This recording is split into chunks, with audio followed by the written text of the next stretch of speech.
Good afternoon, Commissioners. Today I'd like to bring to your attention a potential fraud on an enormous scale happening in your county.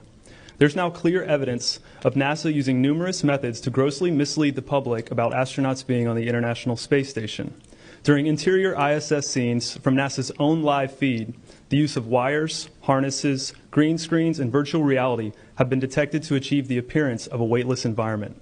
Examples of this include astronauts fading in and out of the screen, green screen glitches, grabbing objects that aren't really there, pulling on invisible wires, getting tangled in their harnesses, and even astronauts appearing out of thin air. This begs the obvious question. If they're really up there, why are they using Hollywood techniques to fake the footage? Now, unfortunately, I can't show you these clips in here today, but I will be sending them to you. Moving on, outside the International Space Station, during spacewalks, air bubbles have been recorded on numerous occasions.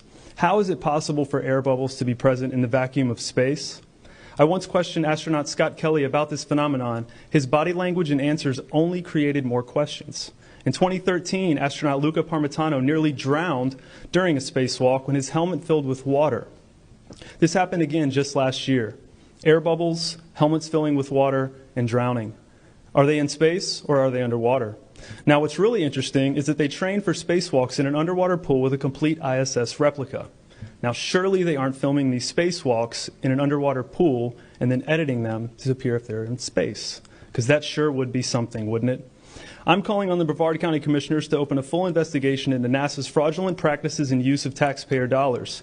It costs NASA $3 billion per year to operate the ISS, and if they don't have a darn good explanation as to why they're faking these videos, I and the public would like a darn good explanation as to where our tax money is going. And if they are indeed faking the funk, it is our duty to expose and eliminate this fraudulent and astronomically wasteful ISS program. And look, I know what you're all thinking. The NASA is part of the federal government, and you're just county commissioners. Even if what I'm saying is true, what can you do?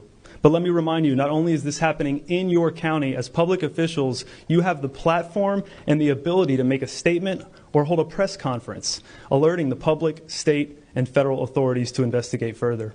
You have the power to start the conversation. Video evidence of everything I described today will be emailed to you all, and I truly hope we can get to the bottom of this.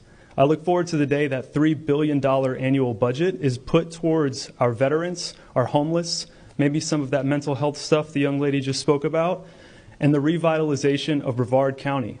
Thank you for your time today, and I'll be happy to answer any questions you may have.